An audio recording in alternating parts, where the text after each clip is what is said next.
Hello everyone, this is Fam from Tech Gaming Villa. I hope you all are well. This is the second part of the video about the Sony Bravia 9, which is a 4K TV, and Samsung QN900D, which is an 8K TV.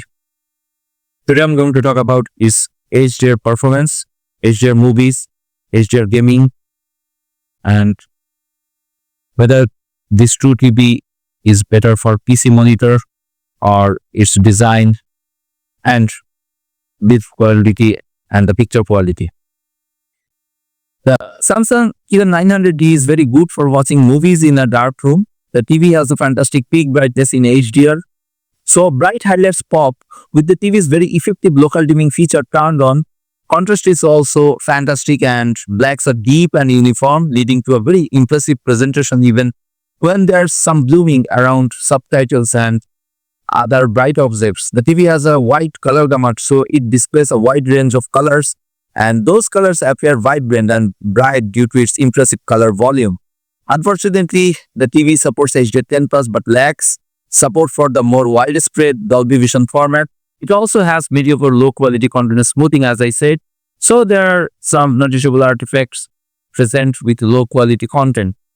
If you are new in my channel, then please subscribe and press the bell icon for future notifications and upcoming videos. I have another channel named Awesome Tech Gaming Pro, where I upload similar kind of tech videos like TV comparison, sound system, home theater, graphics card. You can check and subscribe.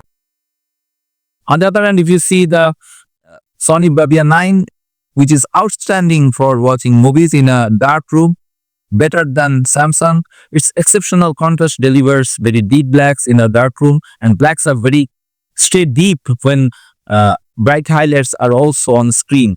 Highlights in HDR content pop out due to the TV's incredible HDR brightness. The colors are vibrant, lifelike, and bright due to the TV's wide color gamut and outstanding color volume, which is better than Samsung, leading to an impactful HDR experience. The TV removes 24p judder, so you don't have to regularly adjust settings to get a judder-free experience. Finally, the TV has excellent HDR pre-calibration accuracy, so you don't have to get it calibrated if you care about content creators' intent.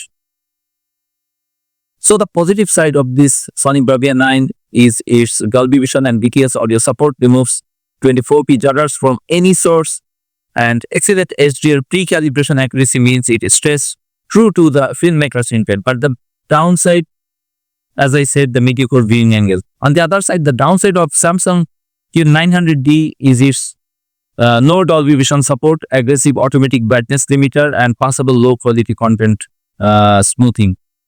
The Samsung QN900D is an excellent TV for HDR gaming. Game looks vibrant and lifelike in HDR. The credit should go to its great color gamut and impressive color volume, and highlights pop due to the TV's fantastic HDR peak brightness. The TV has an amazing response time, so there's little noticeable blur behind fast-moving objects, and the incredibly low input lag delivers a responsive gaming experience.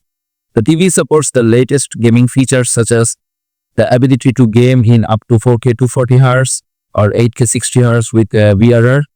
This TV has all 4 HDMI 2.1 bandwidth ports, but Sony Bravia 9 only has 2 HDMI 2.1 ports. But Sony Bravia 9 is fantastic for playing games in HDR, better than Samsung QN900D.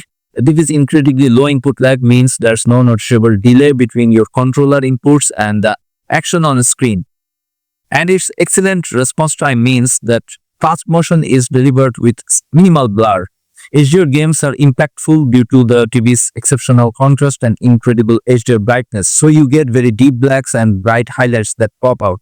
Using game mode doesn't affect image quality, so you don't have to compromise if you want the best possible performance.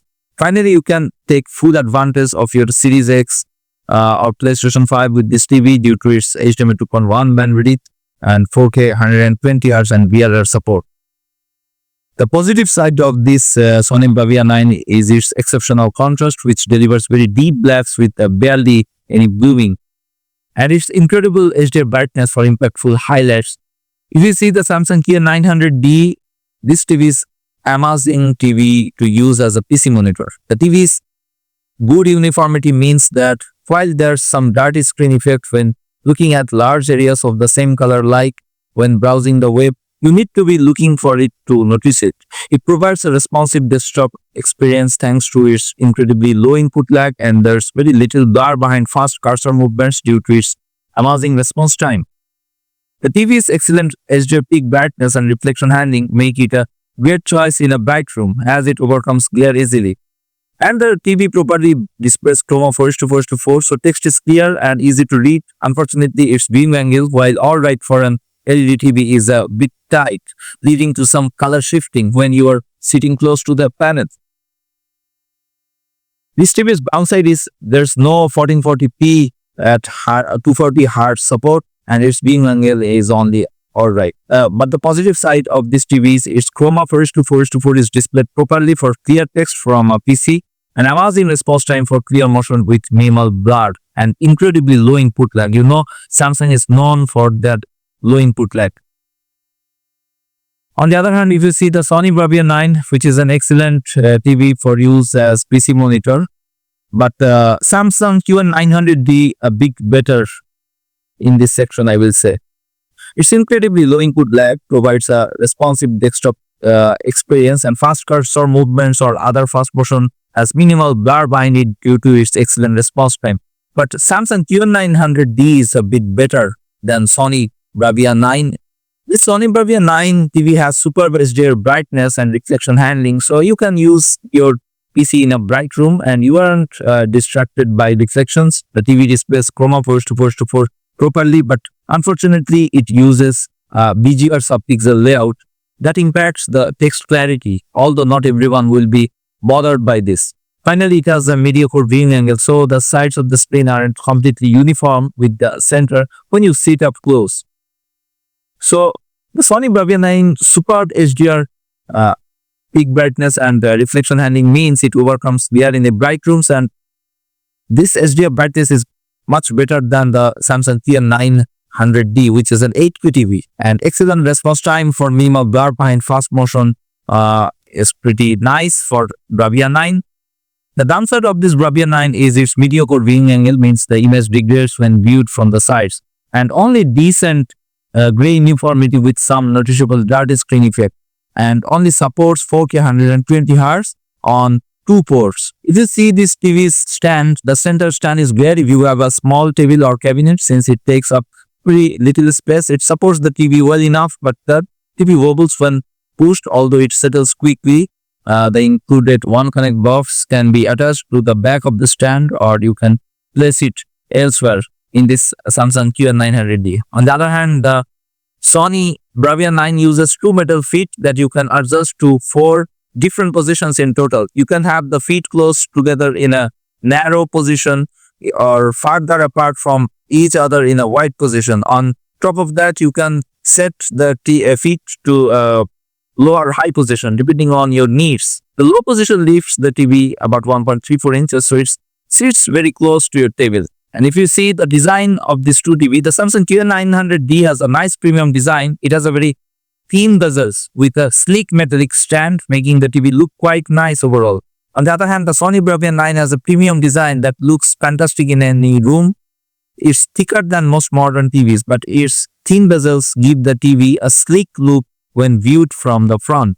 From the back of this Samsung QN900D, the TV looks very similar to other premium Samsung TVs like the Samsung QN900C at QLED and the Samsung S95D OLED. It uses Samsung's One Connect box, so only one cable goes into the TV and you can place the box anywhere you want, giving you many options when it comes to cable management. This also means that there are no clips or channels for cables on the back of the TV for cable management, as most of the cables come out of the One Connect box itself. On the other hand, the Sony Bravia 9 back of the TV is made entirely of plastic and has the familiar checkerboard pattern similar to many other recent Sony TVs. The inputs are on the far left side of the TV when facing the front, so they're accessible if you have the TV mounted flush to the wall. There are also plastic covers to hide the input sections and partially hide the feet. You can also run cables through the TV's feet to help with cable management. On top of that, the TV comes with cable ties to help manage cable further. The build quality of Samsung QN900D has excellent build quality overall and is an improvement over the Samsung QN900C 8K QLED. It's not perfect, however, as there's noticeable wobble when pushed, but it settles quickly, just like the QN900C. The back panel doesn't seem to be properly attached to the TV, and there's noticeable flex in the corners where the speaker grills are. Still, none of these will cause any issues in practice. On the other hand, the Sony Bravia 9 has outstanding build quality. Its thick metal frame is solid. The TV has some weight to it that makes it feel sturdy, and it barely wobbles in both the low and high stand positions. There are no issues with build quality, and the TV feels premium and sturdy. Now, if you see the picture quality of this true TV, definitely Sony Bravia 9 is the winner over Samsung QN900D 8K TV.